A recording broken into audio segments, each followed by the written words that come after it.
அஸ்ஸலாமு வரஹ்மத்துல்லாஹி வபரகாத்துஹு. வலைக்கும் சலாம் வரஹ்மத்துல்லாஹி வபரகாத்துஹு. எப்படி இருக்கீங்க மேம்? அல்ஹம்துலில்லாஹ். நேற்று ஒரு வீடியோ கவனிச்சிங்களா? என்ன விஷயம், என்ன பேசு பொருளாச்சு? இன்னிசை நிகழ்ச்சின்னு சொல்லிட்டு ஒரு சிஸ்டர் வந்து உங்களோட பாட்டு பாடி போட்டிருக்காங்க. அதுல வந்து பேக் ட்ராப்ல வந்து உங்களுடைய பேனர் இருக்கு. ஒரு சைடு அவங்களும் ஒரு சைடு நீங்களும் இருக்கீங்க. எல்லாரும் மேம் இதுக்கு ஒத்துழைச்சிட்டாங்களா, மேம் இந்த மாதிரிலாம் பண்றாங்களா, நம்ம அதுல வந்து இசை வந்து ஹலாலா ஹராமா கேட்கலாமா அப்படின்னு ஏகப்பட்ட கேள்விகள். நானும் இதை வந்து பார்த்தேன். நம்மளை ஒரு நிகழ்ச்சிக்கு கூப்பிட்டுருந்தாங்க, பள்ளிவாசல் நிகழ்வு அப்படின்னு கூப்பிட்டுருந்தாங்க. இப்போ பள்ளிவாசல் சார்ந்த எந்த நிகழ்வுக்கும் அலங்காரத்தை வெளியில் காட்டாதீர்கள் அப்படிங்கிற கான்செப்டில் தான் இப்போ நம்ம பரப்புரையே தீவிரமாக கொண்டு போயிட்டு இருக்கோம். கிட்டத்தட்ட 45 நாள் தொடர் பரப்புரையை நம்ம செஞ்சோம்.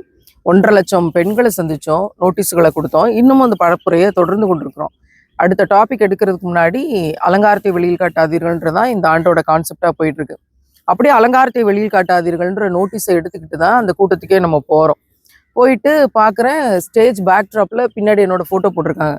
ஃபோட்டோவே போட தேவையில்லை, ஃபோட்டோ போட்டிருக்காங்க. இந்த பக்கம் இன்னொரு பெண்ணுடைய ஃபோட்டோ போட்டிருக்காங்க. இன்னிசை, இஸ்லாமிய இன்னிசை நிகழ்ச்சி அப்படின்னு. எனக்கு ஒன்றும் புரியலை.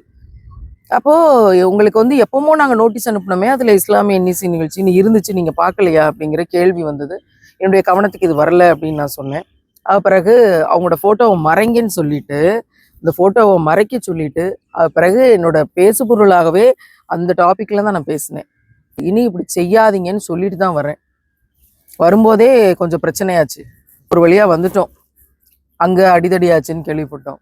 சமூகத்தினுடைய சீர்திருத்தம் அப்படிங்கிறது ரொம்ப கஷ்டமான முறையில் இருக்கு இன்னைக்கு. இஸ்லாம்ல வந்து மியூசிக் வந்து ஹலாலா ஹராமா, இது ஒரு கமெண்ட்ஸ். அது கமெண்ட்ஸ்லேயே கீழே என்ன கேட்டிருந்தாங்கன்னா, அதில் முஸ்லீம்ஸ் பாட்டு ஃபாத்திமா நாயம் பற்றி, அல்லாவை பற்றி பாடியிருக்காங்க, நபியை பற்றி பாடுறாங்க, இது வந்து ஹலாலா, அப்போது சினிமா பாட்டு இந்த மாதிரி தான் கேட்கக்கூடாது, அப்போ இந்த மாதிரி பாட்டுக்கு நம்ம கலந்துக்கலாமா கேட்கலாமா அப்படிங்கிற கேள்வி. அதாவது இந்த டாபிக் எல்லாத்தையுமே தள்ளி வச்சுட்டு நான் பார்க்குறேன், பேசிக்கான இந்த விஷயத்த பார்க்குறேன். இஸ்லாம் அப்படின்னா பர்தா, ஹிஜாப். நான் ஒரு துணி போட்டிருக்கேன் வீட்டுக்குள்ளே, என் உடலை மறைப்பதற்காக ஒரு துணியை நான் போட்டிருக்கேன். அதுக்கு மேலே ஒரு லூஸான துணியை போடுறது தான் இஸ்லாம். இவங்க என்ன செய்கிறாங்க, சேலையை கட்டிக்கிட்டு, ஜிகுன்னு பட்டு சேலைகளை கட்டிக்கிட்டு, ஃபுல் மேக்கப்புகளை போட்டுக்கிட்டு, லிப்ஸ்டிக்குகளை அப்பிக்கொண்டு, இந்த கரித்துணி மாதிரி இவ்வளோ நீளமான ஒரு துணி, கரித்துணி கூட பெருசாக இருக்கும், அது மாதிரி ஒரு துணியை தலைக்கு சுற்றிக்கிட்டு, தலைக்கு மட்டும், தட் மீன்ஸ் இந்த முடியை மறைக்கிறதுக்கு மட்டும் கழுத்தோட ஒன்று சுற்றிக்கிட்டு வந்து உட்காந்து நகை நட்டுகளை மாட்டிக்கொண்டு வந்து, ஃபாத்திமா நாயகம் யாரு தெரியுமா, அன்னையரே கண்ணீரே இங்கே ஒன்று கூடுங்க, இதை கேளுங்க அப்படின்னு பாட்டு பாடுறாங்க. இது என்னது? ஃபாத்திமா நாயகம் எப்படி வாழ்ந்தாங்க, எப்படி இந்த உலகத்தில் இருந்தாங்க, 28, 29 வயசுல வஃபாத் ஆகிட்டு போகிறாங்க. பச்சை பிள்ளைகள் ஹசன் ஹுசேனை இங்கே விட்டுட்டு போகிறாங்க. எப்படி வாழ்ந்தாங்க? நடந்து தெருவில் நடந்து போனாங்கன்னா ஒரு வயதான மூதாட்டி போகிறாங்க போலேன்னு சொல்கிற அளவுக்கு இழுத்து போத்தி கொண்டு, அடையாளம் வெளியே தெரியாத மாதிரி நடந்து போவாங்க. அவங்க உருவமே தெரியாது, அவங்க உடல் தெரியாது. அப்படிப்பட்டவங்க ஃபாத்திமா நாயகம். அதனால அவங்க சொர்க்கத்தின் தலைவி. தான் யார் என்பதை வெளியில் காட்டிக்கொள்ளாத விரும்பாத ஒரு சீதேவி இல்லையா? அவங்க வஃபாத்தான பிறகு கூட முதன்முறையாக அந்த பனை ஓலையில தன்னை சுற்றி, தன் உடல் கூட யாருக்கும் தெரியக்கூடாது, அடக்கக்கூடியவர்களுக்குன்னு அதில் சுற்றி கொண்டு போய் அடக்கிற முறையே அப்போதான் ஆரம்பிக்குது, அந்த பனை ஓலையில சுற்றி அடக்கிறது. அப்போ அந்த மாதிரியெல்லாம் வாழ்ந்த ஒரு சீதேவி அவர்கள் நம்முடைய கண்களுக்கு எவ்வளவு குளிர்ச்சி, நம்முடைய வாழ்க்கைக்கு எவ்வளவு குளிர்ச்சி. அவங்கள பாடுறோம்னு சொல்லி அவங்களோட செய்திகளை எடுத்து வச்சுக்கிட்டு நீங்க என்ன பண்றீங்க மேடைகள்ல? எனக்கு அவ்வளவு கடினமாக மனசு வருத்தமாகுது. இது எப்படி அனுமதிக்கிற கூடிய ஒன்று இஸ்லாத்துல? நீங்க பாட்டு பாடுறது, மேடைக்கு வந்து பாட்டு பாடுறது, இசையை சுற்றிலும் ஆண்கள் உட்காந்து ஹார்மோனியம் வாசிக்கிறது, தபேலா வாசிக்கிறது, கம்பி கருவிகளை இசைக்கிறது, இதெல்லாம் தள்ளி வச்சுட்டு நான் இந்த பாயிண்ட் ஆஃப் வியூவில் எடுக்கிறேன். புர்கான்ற பேரில் போட்டுட்டு வர்றது. இன்னைக்கு ஒரு கூட்டம் வந்திருக்குல்ல, புர்கா வந்து விளம்பரம், டிசைனர் ஃபர்தா, கை ஃபுல்லாக இவ்வளோ ஸ்டோன் வைக்கிறது, அப்புறம் மக்கனால ஸ்டோன் வைக்கிறது, இதில் இவ்வளோ ஸ்டோன் இருக்குது, இவ்வளோ கிராண்டாக இருக்குது, பார்ட்டி வியர் புர்கா போடுங்கன்னு ஒரு இப்ளீஸ் கூட்டம் வந்திருக்குல்ல இஸ்லாத்துக்குள்ள. அந்த கூட்டத்தினுடைய சேர்ந்த ஒருத்தவங்க தான் இவங்களும். அழகா வந்து வீடியோக்களை போட்டுக்கிட்டு சும்மா தலைக்கு மட்டும் துணி சுத்துறது. நீங்கள் போடுற ஃபர்தா டைட்டாக இருக்குது, எது மறைக்கப்பட வேண்டுமோ அது மறைக்கப்படவில்லை. இதையெல்லாம் இன்னைக்கு உடைச்சு பேச வேண்டிய தலையெழுத்துல சமூகம் இருக்குது. இதை பார்த்துக்கிட்டு இன்னும் 4 பிள்ளைகள் இது மாதிரி பாட்டு பாடலாம். ஒரு குட்டி பாப்பா வந்து பாட்டு பாடுறா, நீங்க பாத்தீங்களா இந்த வீடியோவை? என்ன பாத்தீங்க? அந்த குழந்தைக்கு அப்படியே சுத்தி பணம் கொடுக்குறாங்க. இவங்க மைக்க பிடிக்கிறாங்க. இந்த குட்டி பாப்பா பாட்டு பாடுறா. உடனே ஒருத்தர் வந்து தலையை சுத்தி பணத்தை 100 ரூபா நோட்டை வந்து போட்டு போறாரு. அப்ப இந்த பிள்ளைகள் நாளைக்கு என்ன செய்வார்கள்? வளர்ந்து வந்து இவங்கள மாதிரியே வந்து சேலையை கட்டிக்கிட்டு ஜிகு ஜிகு நகை நட்டிகளை மாட்டி லிப்ஸ்டிக்குகளை போட்டு மேக்கப்புகளை அப்பி கொண்டு வந்து இங்க அதானே துபாய் வந்து தமிழ்நாட்டுக்கு வந்துருச்சு தெரியுமா அப்படின்னு ஏதோ ஒரு நகைக்கடைக்கு வந்து அட்வர்டைஸ்மெண்ட் பண்ணிக்கிட்டு இதுக்கு தானா பிறந்திருக்கோம்? இஸ்லாமிய பெண்களுடைய செயல்முறை இதுதானா? நகைக்கடை அட்வர்டைஸ்மெண்ட்டு, ஃபர்தா கடை அட்வர்டைஸ்மெண்ட்டு, ஜிகு ஜிகு ஃபர்தா, டிசைனர் மக்கனா அட்வர்டைஸ்மெண்ட்டு, நெயில் பாலிஷ் அட்வர்டைஸ்மெண்ட்டு. நீங்கள்லாம் என்ன மேக்கப் பொம்மைகளா அட்வர்டைஸ்மெண்ட் பண்ணிக்கிட்டு? இதுக்கு தானா? இது எல்லாமே எதுக்காகனா காசுக்காக. காசு அப்படிங்கிறது இறைவன் நாடினால் எப்புறத்திலிருந்தும் ஹலாலாக வரும். இது அத்தனையும் ஹராம். இந்த டீமை சேர்ந்து கொண்டுதான் இந்த வேலைகளை இவங்க செஞ்சுக்கிட்டு இருக்காங்க. இதையெல்லாம் ஆதரிச்சு சமூகம் இவங்களையெல்லாம் கூப்பிட்டு நாங்க மேடையில நிகழ்ச்சி நடத்துறோம், இஸ்லாமிய இன்னிசை நிகழ்ச்சி, இஸ்லாமியன்னு போட்டுட்டு அது ஹலால் ஆயிருமா? இதெல்லாம் ஹலால் ஆயிருமா? யாராவது கருத்து சொல்லட்டுமே, இது சரிதாங்க, அதெல்லாம் சேலை கட்டிட்டு வரலாம், அதெல்லாம் மேக்கப் பண்ணிட்டு வரலாம், அதெல்லாம் லிப்ஸ்டிக் போட்டு வரலாம், அதெல்லாம் நகை நட்டுகளை மாட்டி கொண்டு வரலாம். இங்க இது வரைக்கும் தான் கை போட்டிருக்கிறாங்க, ஜிகு ஜிகுன்னு ஸ்டோன் ஒர்க் பண்ணி. மிச்சம் பூரா கையே தெரியுது, கையெல்லாம் தெரியலாங்க, அதெல்லாம் ஒன்றும் பிரச்சனை இல்லைங்க. யாராவது ஒருத்தர் வந்து சொல்லட்டுமே, அவங்க எந்த கொள்கையா இருக்கட்டும், எந்த ஜமாத்தா இருக்கட்டும், என்ன ஃபாலோவர்ஸா இருக்கட்டும், வந்து இதெல்லாம் சரிதாங்க, அதெல்லாம் அலோடு தாங்க, நீங்க என்னங்க இப்படி பேசுறீங்க, சொல்லட்டுமே, நியாயப்படுத்தட்டுமே. எல்லாம் பார்க்கும்போது ரொம்ப வேதனையா இருக்கு. அது என்னன்னா, என்னையோட படத்தையும் ஒரு பக்கம் போட்டு அவங்களோட படத்தையும் ஒரு பக்கம் போட்டு இந்த வேலையை செய்யறாங்கன்னா, அப்ப வந்து பாத்திமா சபரிமாலா யார், அவர்கள் என்ன வேலை செய்கிறார்கள், எதை பிரச்சாரம் செய்து கொண்டிருக்கிறார்கள், பெண்கள் பாதுகாப்புக்காகவும் பெண் விடுதலைக்காகவும் எதை செய்கிறாங்க, அலங்காரத்தை வெளியில் காட்டாதீர்கள், இன்ஃப்ளூயன்சர்ஸோட இன்ஃப்ளூயன்ஸ்ல போய் சிக்கி சீரழியாதீங்கன்ற பிரச்சாரத்தை ஒரு போராக முன்னெடுத்து கொண்டு, இது எப்படி இருக்குன்னு பாத்தீங்களா? நம்ம இதை வந்து ஒரு போராக முன்னெடுத்து எவ்வளவோ கொலை மிரட்டல்கள் வந்திருக்கு இது வரைக்கும் நம்மளுக்கு. நீங்க எங்க ஊருக்கு வந்து எங்களை பத்தி பேசிட்டு போயிருங்க, நீங்க எப்படி ஊருக்கு திரும்புறீங்கன்னு பார்ப்போம். நான் கலவரம் பண்ணுவேன்னு மெசேஜ் பண்ணி நேரடியாக கூப்பிட்டே எங்களை மிரட்டுறாங்க ஃபோன்ல. அப்படியெல்லாம் நடந்திருக்குது. இதெல்லாம் நாங்க கடந்து வந்துகிட்டு இருக்கோம். அவக்கள் சொல்லல, ரசூலுல்லாஹ்வுக்கு வராத மிரட்டலா, கொலை மிரட்டலா அப்படின்னு கடந்து போய்கிட்டு இருக்கோம். நம்மளையே கூப்பிட்டு நமக்கு சரிக்கா வந்து ஒரு படத்தையும் போட்டு அந்த இதுல வந்து நடத்துற முடியுது அப்படின்னா, சமூகம் எங்க போய்கிட்டு இருக்கு, இஸ்லாம்ங்கிறது எங்க இருக்கு, உள்ளங்கள்ல இஸ்லாத்தினுடைய வெளிச்சம் எங்க இருக்குன்ற மிகப்பெரிய கேள்விக்குறி இன்னைக்கு சமூகத்துல இருக்கு. ஒரு பொண்ணு வாட்ஸ்அப், நான் வந்து 4th இயர் படிக்கிறேன் காலேஜில், நான் ஃபுல் டைம் புர்காவோட தான் இருப்பேன். இப்போ இவங்கெல்லாம் வந்து நிறைய பேர் இப்போ வந்து சும்மா ஷால் மட்டும் தானே போட்டுட்டு இருக்காங்க. இந்த 4 வருஷம் நான் புர்காவோட தான் இருக்கிறேன், நான் இப்போ வந்து ஷால் போட்டுட்டு என்னோட வேலையை கண்டினியூ பண்ணலாமா அப்படிங்கிற மாதிரி கேள்வியெல்லாம் வருது. இப்போ இஸ்லாம்னா இப்போ நாங்கள்லாம் பேசுறதும், எங்களை போல பல பேர் ஹலாலாக பிரச்சாரம் பண்றதும் என்ன, உயிருக்கு உயிராக இந்த ஃபர்தா ஹிஜாபை நேசிக்கிறோம் நாங்க. இது எங்களுக்கு அவசம், இது எங்களுக்கு பாதுகாப்பு, இது எங்களுக்கு ஒரு உண்மையான சுதந்திரம். இதுதான் அப்படி நாங்க நினைச்சு கொண்டு இஸ்லாத்தை அடைந்தவர்கள் பல பேர் வந்து இன்னைக்கு ஹலாலான முறையில பல வேலைகள் செய்யறாங்க. ஆனா இதெல்லாம் ரீச் ஆகாது. எது மில்லியன் வியூஸ் போகும்? நம்ம போடுற வீடியோஸும் நம்மளோட பிரச்சாரங்களும் 1000 பேர் பார்ப்பாங்க, 10,000 பேர் பார்ப்பாங்க. அவங்க போடுறது மில்லியன் கணக்கான வியூஸ் போகுது. டான்ஸ் ஆடுறாங்க, பாட்டு பாடுறாங்க, நகைக்கடைக்கு விளம்பரம் பண்றாங்க, கூத்து கட்டுறாங்க, எல்லா விதமான காட்சி பொருள் ஆகக்கூடிய ஈர்க்கக்கூடிய வேலை செய்யும் போது பேனு பார்க்கக்கூடிய கூட்டம் இன்னைக்கு அதிகம். அவங்களோட வியூஸ் மில்லியன் வியூஸ் போகுது, எல்லா சமூகத்தின் மக்களுடைய பார்வைக்கும் போகுது. அப்போ அவங்களாம் பார்த்துட்டு, ஏன் அவ தலையில மட்டும் தானே துணி போட்டு வந்திருக்கா, ஃபர்தா இல்லாம தானே வந்திருக்கா, ஒன்னால அதை செய்ய முடியாதா, நீயே காலேஜுக்கு ஃபர்தா போட்டு வர்ற? அதாவது அது எப்படி சொல்றாங்கன்னா, அவங்க வந்து இந்த ஸ்டேஜ்ல எப்படி தைரியமா இவ்வளவு இடத்துக்கு வந்து இவ்வளவு பேர் முன்னாடி தைரியமா இருந்து வர்றாங்கன்னா, அதுக்கு அதை ஒரு முன்னேற்றமா பாக்குறாங்களே தவிர்த்து, ஓகே நம்ம புர்கா போடாம வந்திருக்கோம் அப்படிங்கிற மாதிரி பார்க்கல. எவ்வளவு தைரியமா பாருங்க அவங்க சேலை கட்டிட்டு வந்து பாடுறாங்க பாத்தீங்களா? அதாவது அவங்க எவ்வளவு அச்சீவ் பண்ணிருக்காங்க பாரு, இந்த இடத்துக்கு வந்து அவங்க எவ்வளவு கஷ்டப்பட்டு இருப்பாங்க பாரு அப்படிங்கிற மாதிரி ஒரு அச்சீவ்மெண்ட் மாதிரி பார்த்து அதுல உட்கார வைக்கும் போது, அடுத்த ஜென்ரேஷன் வரும்போது ஓகே இவங்க இவ்வளவு சாதிச்சிருக்காங்கப்பா, நம்மளும் இவங்கள மாதிரி பின்னாடி வரோம்னா அவங்கள அப்படியே ஃபாலோ பண்ணிட்டே வராங்க. அதாவது இன்னைக்கு இருக்க யங் ஜென்ரேஷன் இதெல்லாம் பார்த்துதான் அட்ராக்ட் ஆகி, அடடா எப்படி சாதிச்சிருக்காங்க, மேடையில வந்து பாட்டு போடுறாங்க, மேடையில சேலை கட்டிட்டு வர்றாங்க, எவ்வளவு தைரியமா வர்றாங்க, எவ்வளவு விமர்சனங்கள் வரும், அதெல்லாம் தாண்டி எப்படி வர்றாங்க. இங்க பாருங்க, இவங்க வந்து பியூட்டிஷியனா இருந்து போய் மேக்கப் போட்டு அதை வந்து வீடியோ விளாக்ஸ் போட்டு அவார்டு வாங்குறாங்க பாரு.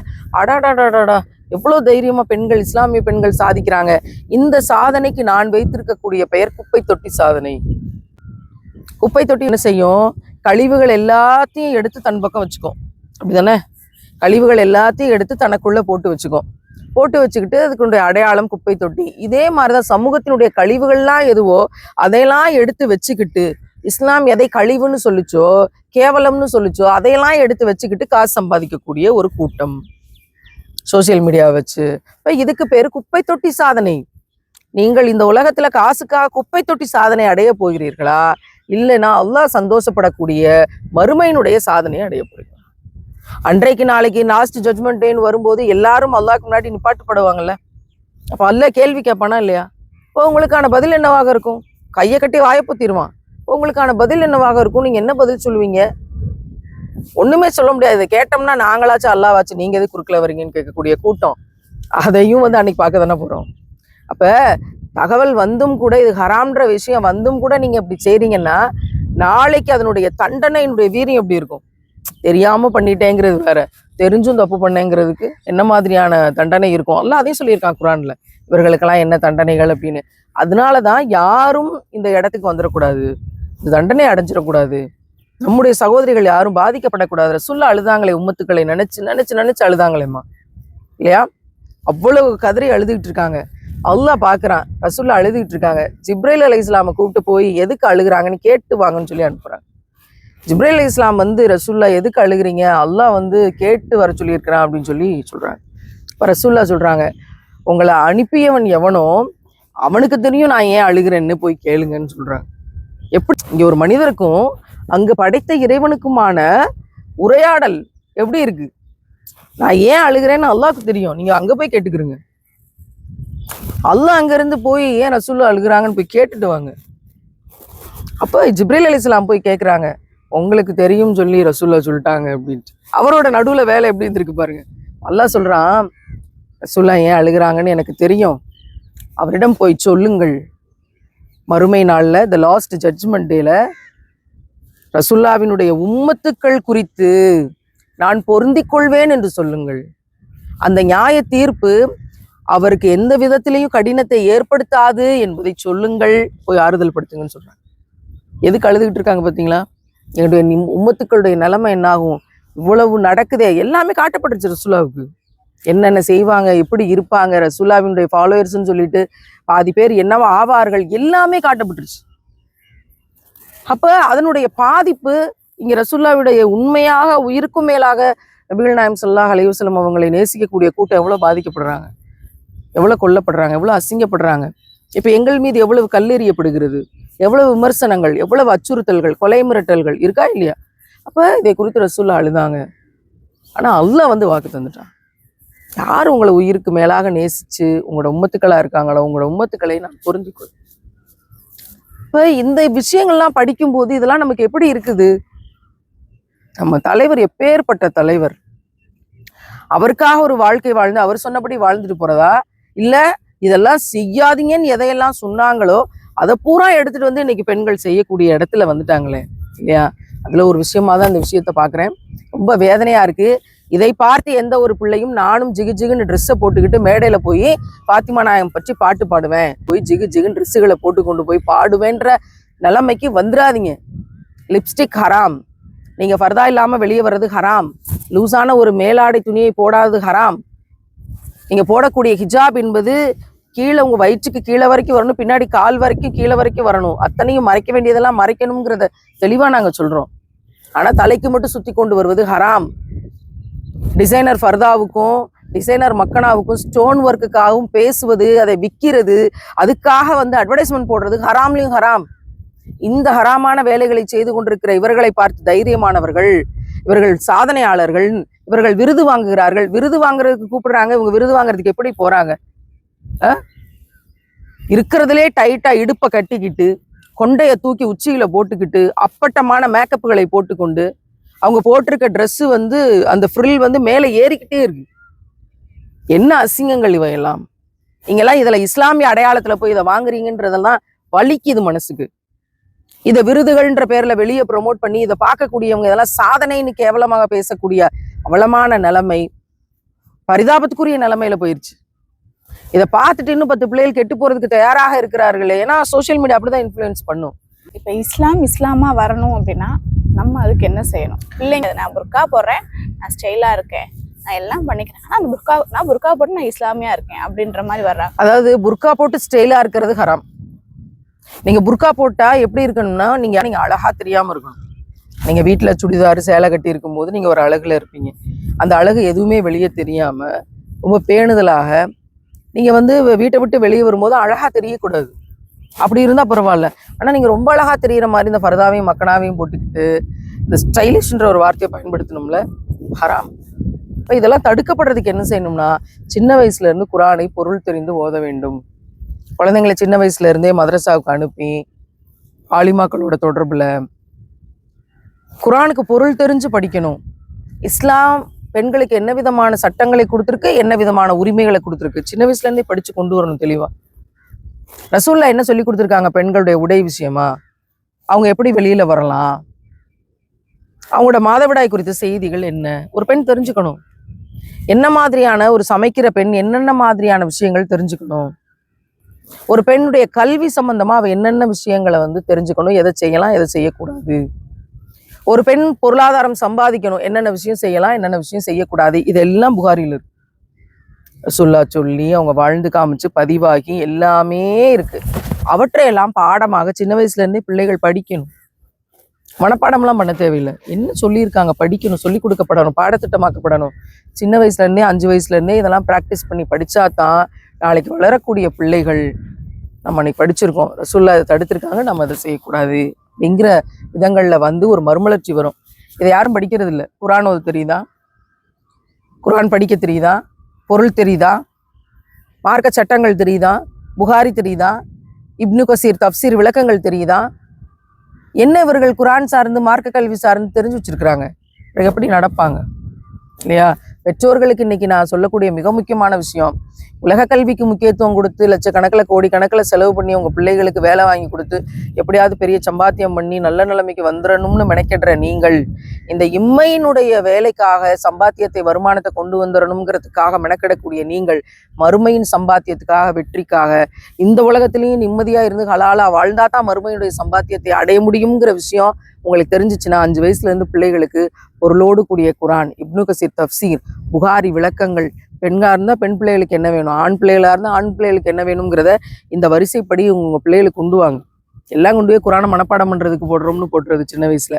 அவன் 10 வருஷம் மனப்பாடம் பண்ணிட்டு இருக்கிறான். இந்த 10 வருஷம் இந்த விஷயங்கள்லாம் தெரிய வேண்டிய விஷயம். இதெல்லாம் தெரிஞ்ச பிறகு மனப்பாடம் பண்றதுக்கு உங்களோட காலங்களை நீங்க கொண்டு போகலாம். அப்படி இல்லைன்னா மனப்பாடம் பண்றது ஒரு பக்கம் நடக்குதுன்னா இது எல்லாமே நடக்கணும். இப்னு கசீர் தப்சீர், புகாரி விளக்கம், அந்தந்த வயசுல பிள்ளைகளுக்கு என்ன தெரியணும், பேசிக் என்ன, அது எல்லாம் வாழ்வியல் தெரிஞ்சாதான் நீங்க குரான் மனனம் செஞ்சாலும் ஹலாலா வாழ முடியும். இல்லைன்னா குரான் மனப்பாடம் பண்ணோன்ற அந்தஸ்து அந்த பக்கம் இருக்கும். இங்கிட்ட ஹலாலா வாழ்னேன்னா என்ன, எந்த கிரீடம் கிடைக்கும் உங்களுக்கு? அதனால பெற்றோர்களுக்கு மிக வலிமையாக சொல்லிக்கிறேன், சிறு வயதிலிருந்தே உங்கள் பிள்ளைகளை மார்க்க கல்வி, மார்க்க சட்டங்கள், ரசூல்லா என்ன சொல்லியிருக்காங்கன்ற புகாரி விளக்கங்களோட, இப்னு கசீர் தப்சீர் விளக்கங்களோட உங்கள் பிள்ளைகளை வளர்த்துங்கள். மார்க்க கல்வியை நோக்கி நகருங்கள். அன்னை ஃபாத்திமா நாயகம் மாதிரி வாழணுமா, இல்ல அன்னை ஃபாத்திமா நாயகம் பத்தி பாட்டு பாடிட்டு இருக்காங்கல்ல அவங்கள மாதிரி வாழணுமா? ரொம்ப சிறப்பு. அன்னை ஃபாத்திமா நாயகம் மாதிரி தான் வாழணும், அதுதான் சிறப்பு. சொர்க்கத்துடைய தலைவி அவங்க. அப்படியே எங்கிட்டாவது ஒரு ஓரமா ஒட்டிக்கிட்டாவது நம்ம சொர்க்கத்துக்கு அவங்க கூட போயிட மாட்டோமாங்கிறதான் ஒவ்வொரு மூமினான இறை நம்பிக்கையாளரான பெண்ணுக்கும் இருக்கிற கடைசி ஆசை, முதல் ஆசை, இடைநிலை ஆசை, எல்லா பேராசையும் அதுதான். அது எப்படியாவது நமக்கு கிடைச்சிடாதாங்கிறதுக்காக தான் இந்த உலகத்துல இந்த பூமி பந்துல மரணிக்கிற வரைக்கும் இவ்வளவு கஷ்டப்படுறோம். இவ்வளவு கடைவிரித்திருக்கிற நாகரிகத்துக்கு மத்தியில ஹலாலா நின்று இவ்வளவு போராடுறோம். இறைவன் அதை கருணை கொண்டு தந்துடணுங்கிறதா நம்ம துவா. பாத்திமா நாயகம் மாதிரி வாழுங்கன்னு இப்படி சேலை கட்டிக்கிட்டு மேக்கப் போட்டு நகநட்டுகளோட வந்து உட்கார்ந்து பாடிக்கொண்டிருக்கிறவங்க மாதிரி வாழணும்னா ரொம்ப அழகா அல்லாஹ் வந்து என்ன கூலியை வச்சிருக்காங்கிறத ரசூல்லா தெளிவா சொல்லியிருக்காங்க. அதுக்கு பேர் குப்பை தொட்டி சாதனைன்னு நம்ம சொல்லிட்டோம். பாத்திமா நாயகம் அவர்களுடைய சாதனை, அவங்க வாழ்நாள் சாதனை, சொர்க்கத்தின் சாதனை 28 இயர்ஸ்ல. இன்னைக்கு இந்த குப்பைகளுடைய சாதனைகள் எல்லாம் குப்பை தொட்டி சாதனைகள். கரெக்டாக பொறுக்குகிற பெண்மணி சாதனையாளராக இருக்காங்க, இந்த சமூகத்தை தூய்மைப்படுத்திக்கிட்டு இருக்காங்க. ஆனா இன்னைக்கு சமூகத்துல இருக்க பல பெண்மணிகள் இந்த குப்பையாக மாறிக்கொண்டிருக்கிறார்கள்ங்கிறதுக்கு தான் அது example. That is a very negative role model. Never we will follow this. இதுதான் இந்த சமூகத்துக்கு நான் சொல்லக்கூடிய விஷயம். காணொலியில் பார்த்துட்டு இருக்க நிறைய இளம் பிள்ளைகள் பார்த்துட்டு இருப்பாங்க, அவங்களுக்கும் உங்களுடைய கடைசி கருத்தா ஏதாச்சும் சொல்லுங்க. இந்த இன்ஸ்டாகிராம், யூடியூப், ஃபேஸ்புக் இவர்களை பார்த்து கெட்டு போயிடாதீங்க. இந்த மாதிரியான ஆட்கள் வந்து பெரிய அவார்டு வாங்குறதையும் கைதற்றையும் பேர் புகழ்ங்கிற பேரில் இபிலீஸ் தனமாக ஏன்னா சுடிதாரை மாட்டிக்கிட்டு டைட்டாக இடுப்புக்கு மட்டும் ஒரு கயிறு கட்டிட்டு வர்றது, லிப்ஸ்டிக் போடுறது, இந்த ஜிகினா வச்ச இந்த மக்கனா வாங்க, இந்த ஸ்டோன் ஒர்க் வச்ச இதை வாங்க அதை வாங்குன்னு சொல்லி இவர்களெல்லாம் பேசுகிறத பார்த்து ஏமாந்து போயிடாதீங்க. இபிலீஸ்களுடைய கூட்டாளிகளாக இவர்கள் வேலை செய்கிறார். இது இஸ்லாம் கிடையாது. இதை பார்த்து நீங்கள் ஏமாந்துடாதீங்க. இது இஸ்லாம் கிடையாது. மிக தெளிவாக இஸ்லாம் தெரியணும்னா ஃபாத்திமா நாயகம் எப்படி வாழ்ந்தாங்கன்னு பாருங்க, அன்னை கதீஜா எப்படி வாழ்ந்தாங்கன்னு பாருங்க. இதுதான் இஸ்லாம். இதுதான் அடுத்த தலைமுறை பிள்ளைகளுக்கு நான் சொல்ல விரும்புகிறேன். நம்மளோட அன்னையர்கள், சொர்க்கத்து தலைவி ஃபாத்திமா நாயகம் அவர்கள், இவங்கள தான் நம்ம ஃபாலோ பண்ணி போக முடியுமே தவிர வேற யாரையும் ஃபாலோ பண்ணிடாதீங்க. ஃபாலோ பண்ணால் நஷ்டம்தான். சோசியல் மீடியாவை பார்த்து இன்ஃப்ளூயன்ஸ் ஆயிடாதீங்க. நல்ல பிள்ளைகளாக இருங்க. மார்க்கத்தை தெரிஞ்சுக்கங்க. எதை ஃபாலோ பண்ணணும் உங்களையே நீங்கள் உங்கள் அறிவுக்கே யோசிச்சாலே தெரியும் எதை ஃபாலோ பண்ணணும். காசுக்காக இதை ஃபாலோ பண்ணணுமா, மறுமைக்காக இதை ஃபாலோ பண்ணணுமான்னு கேட்டாலே உங்களுக்கே ஆன்சர் தெரிஞ்சிடும். அந்த புத்திசாலித்தனமாக இருந்து மறுமையின் வெற்றியாளர்களாக ஆகுறதுக்கு நிறையா துவா செய்கிறோம். அதுக்காக தான் பிரச்சாரம் பண்ணுறோம். அதுக்காக தான் போராடுறோம். அல்லாஹ் சமூகத்தின் பிள்ளைகளை பாதுகாத்து நேர்வழியை தருவானாகன்ற துவாக்களோட ஒவ்வொரு நாளும் அணுகிறோம். அல்ஹம்துலில்லாஹ், உங்களுடைய கோபம் புரியுது, உங்களுடைய அறச்சீற்றம் தெரிகிறது. அல்ஹம்துலில்லாஹ், அல்லாஹ் வந்து எல்லா பிள்ளைகளையும் சிறப்பாக கண்ணியமாக ஒரே நேர்வழி பாதையில் கொண்டுட்டு வருவான்னு நம்ம எல்லாரும் துவா செய்வோம். இன்ஷா அல்லாஹ். நீங்கள் துவா செய்வோம். இன்ஷா அல்லாஹ். அஸ்ஸலாமு அலைக்கும். அஸ்ஸலாம்.